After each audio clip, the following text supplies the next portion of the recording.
Good morning ચાંદની આજે શરૂઆત આપણે નિફ્ટીની દિગ્ગજ કંપની JSW સ્ટીલથી જ કરશો. તેના પરિણામ ગઈકાલે આવતા જોવા મળ્યા છે.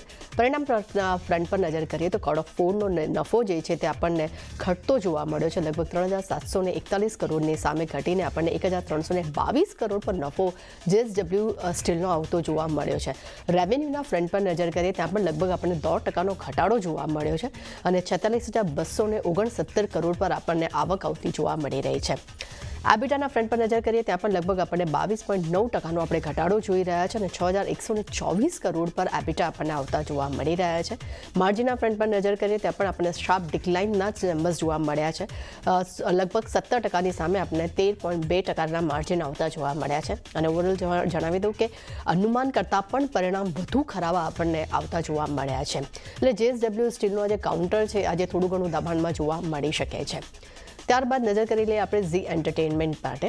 તો વાયદાની કંપની ઝી એન્ટરટેનમેન્ટ કંપની જે છે તે ખોટમાંથી નફામાં આવતી જોવા મળી છે. ખાસ કરીને અગર 196 કરોડની ખોટની સામે કંપનીને 13.4 કરોડનો નફો આવતો આપણને જોવા મળ્યો છે. આવકના ફ્રન્ટ પર નજર કરીએ તો ત્યાં પણ આપણને એક સારો એવો ઉછાળો જોવા મળ્યો છે.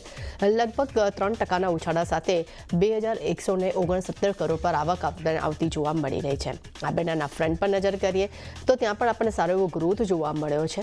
એબિટા લગભગ આપણને 38% આપણને વધતા જોવા મળ્યા છે અને 209 કરોડ પર આપણને એબિટા આવતા જોવા મળ્યા છે.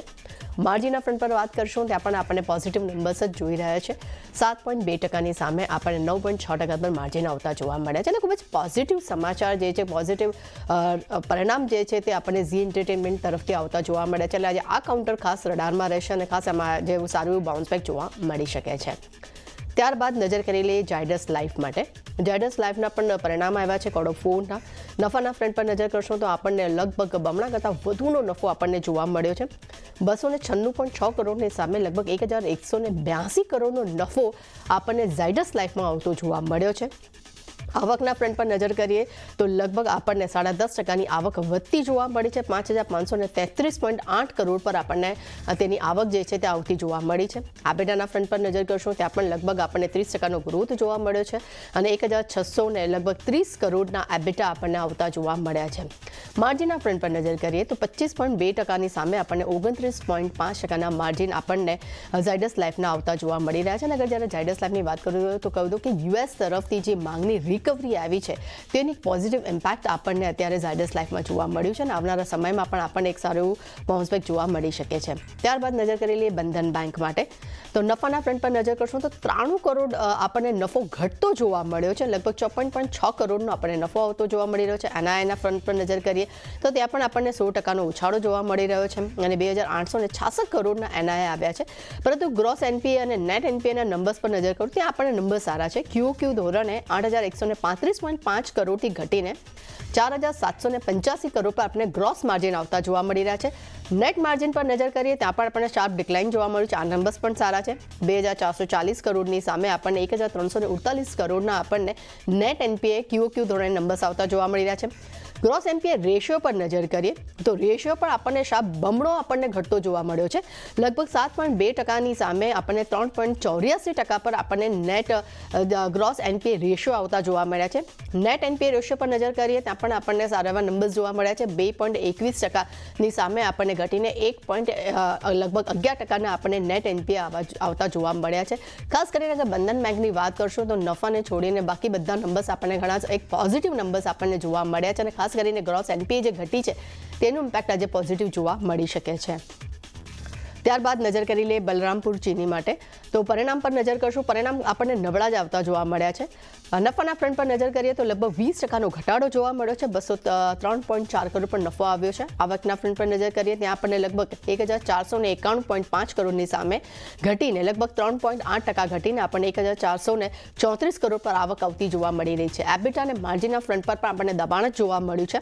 એબિટાના ફ્રન્ટ પર લગભગ આપણને 14.5%નો ઘટાડો જોવા મળ્યો છે અને 445 કરોડની નજીકનો આંકડો આપણને એબિટાના ફ્રન્ટ પર આવતો જોવા મળી રહ્યો છે. માર્જિનના ફ્રન્ટ પર નજર કરીએ ત્યાં પણ આપણને સારું એવું દબાણ જોવા મળ્યું છે, 27% સામે લગભગ 20% આપણને માર્જિન આવતા જોવા મળ્યા છે. એટલે આજે બલરામપુર ચીનિયાનું કાઉન્ટર આજે કદાચ આપણને થોડું ઘણું દબાણમાં જોવા મળી શકે છે. NHPC પર નજર કરીએ, પરિણામ અહીંયા પણ આપણને ખરાબ જ આવતા જોવા મળ્યા છે, પરંતુ માર્જિનના ફ્રન્ટ પર થોડો ઘણો ઉછાળો આવ્યો છે. પહેલાં નફાના ફ્રન્ટ પર નજર કરીએ તો લગભગ આપણને 16.3% નફો આપણને ઘટતો જોવા મળ્યો છે અને 549.8 કરોડ પર આપણને નફો આવતો જોવા મળ્યો છે. આવકના ફ્રન્ટ પર નજર કરીએ તો લગભગ 7% આવક છે તે પણ આપણને ઘટતી જોવા મળી છે અને 1,888 કરોડ પર આપણને આવક આવતી જોવા મળી છે. એબિટાના ફ્રન્ટ પર નજર કરીએ ત્યાં પણ આપણને મામૂલી એવો ઘટાડો જોવા મળ્યો છે અને લગભગ 1.4% ઘટીને 8.85 કરોડ પર એબિટા આવતા જોવા મળ્યા છે અને માર્જિનના ફ્રન્ટ પર આપણને થોડો ઘણો ઉછાળો જોવા મળ્યો છે. 44.3%ની સામે આપણને 47%ના માર્જિન્સ આવતા જોવા મળ્યા છે. એટલે NHPCમાં ખાસ કરીને કંપનીને ક્યાંક એક બેનિફિટ થયું છે, જેના કારણે કરીને માર્જિન્સમાં એક સારો એવો આપણને ઉછાળો જોવા મળ્યો છે.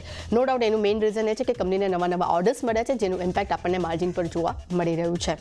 RVNL પર નજર કરી લઈએ. RVNLના પરિણામ આપણને ઘણા સારા આવતા જોવા મળ્યા છે.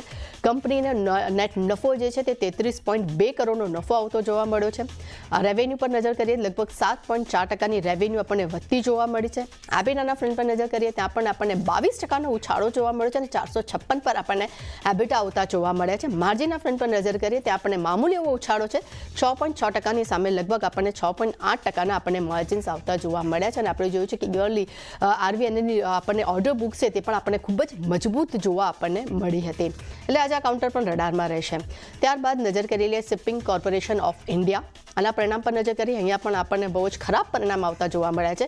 નફાના ફ્રન્ટ પર નજર કરશો તો 19% નફો આપણને ઘટતો જોવા મળ્યો છે, 307 કરોડ પર નફો આવ્યો છે. આવકના ફ્રન્ટ પર નજર કરીએ ત્યાં આપણને એક મામૂલી એવું દબાણ જોવા મળ્યું છે કે 1,418 કરોડની સામે આપણને 0.4% ઘટીને 1,412 કરોડ પર આવક આવતી આપણને જોવા મળી છે. પરંતુ સૌથી અગત્યનું છે કે એબિટા લગભગ આપણને 12.3% આપણને ઘટતા જોવા મળ્યા છે અને 406 કરોડ પર આ ફિગર્સ આવતો જોવા મળ્યો છે. માર્જિનના ફ્રન્ટ પર નજર કરીએ ત્યાં પણ આપણને શાર્પ ડિક્લાઇન જોવા મળ્યું છે, 32.7%થી ઘટીને 28.8% પણ આપણને માર્જિન આવતા જોવા મળ્યા છે. એટલે કે આજે શિપિંગ કોર્પોરેશન ઓફ ઇન્ડિયામાં પણ આજે જોવાનું રહેશે કે બજાર આ રિઝલ્ટને કેવી રીતે ઇમ્પેક્ટ આપે છે. ત્યારબાદ નજર કરી લઈએ બાલકૃષ્ણ ઇન્ડસ્ટ્રીઝ પર. નફાના ફ્રન્ટ પર નજર કરશો તો આપણને 87.4 કરોડ નફો આપણને વધતો જોવા મળ્યો છે ને 486.8 કરોડ પર આપણને નફો આવતો જોવા મળ્યો છે. આવકના ફ્રન્ટ પર નજર કરીએ તો ત્યાં પણ આપણને 15.7%નો ઉછાળો જોવા મળ્યો છે અને 2,682 કરોડ પર આપણને આવક આવતી જોવા મળી છે. એબિટાના ફ્રન્ટ પર નજર કરીએ ત્યાં પણ નંબર સારા છે, 42%નો આપણને ગ્રોથ જોવા મળ્યો છે એબિટાના ફ્રન્ટ પર. અને માર્જિનની વાત કરશું ત્યાં પણ આપણને સારા નંબર્સ જોવા મળ્યા છે, 20.7%ની સામે આપણને વધીને 25.4% પર આપણને બાલકૃષ્ણ ઇન્ડસ્ટ્રીઝના માર્જિન જોવા મળ્યા છે. ત્યારબાદ નજર કરી લઈએ ન્યૂઝ બેઝ પર આવ્યા છે. ખાસ કરીને બેંક ઓફ બરોડાને લઈને એક પોઝિટિવ સમાચાર આપણી સમક્ષ આવતા જોવા મળી રહ્યા છે. કંપનીએ કરાર કર્યા છે. કંપનીએ બેંકે જે છે તે CCIL IFCI સાથે તેમને કરાર કર્યા છે અને આ કરારમાં તેઓ ફોરેન જે કરન્સી છે તેના સેટલમેન્ટની સિસ્ટમ જે છે તેને માટે તેમને આ કરાર કર્યા છે, જેમાં તેઓ ક્લિનિંગ હાઉસ અને સિસ્ટમ પ્રોવાઈડર માટે આ બે પ્લેટફોર્મ્સ છે તેઓ પ્રોવાઈડ કરશે અને આ પ્લેટફોર્મ્સ માટે તેમને આ કરાર કર્યા છે. એટલે કે પોઝિટિવ સમાચાર આપણને બેંક ઓફ ઇન્ડિયા તરફથી આવતા જોવા મળ્યા, તો જોવાનું રહેશે કે આજે આ માર્કેટમાં કેવી રીતે રિએક્શન આપે છે. અને છેલ્લા કાઉન્ટરમાં નજર કરી લઈએ વિપ્રો પર. તો વિપ્રો માટે મેનેજમેન્ટમાં મોટા એક ફેરફાર થયા છે કે સંજીવ જૈનની કંપનીના CEO પદ તરીકે તેમની નિમણૂક કરવામાં આવી છે, કારણ કે સામે અમિત ચૌધરીએ ગઈકાલે જ એમને રાજીનામું આપી દીધું હતું અને તેની જગ્યા પર હવે સંજીવ જૈનની નિમણૂક કરવામાં આવી છે. એટલે મેનેજમેન્ટમાં થોડો ફેરફાર થયો છે, તેનું કેવું રિએક્શન આવશે તે બધું જોવાનું રહેશે. એટલે ચાંદી લિસ્ટ તો ઘણું લાંબુ છે, પણ ખાસ કરીને આજે JSW સ્ટીલ આપણા રડારમાં રહેશે. જી, ઘણા બધા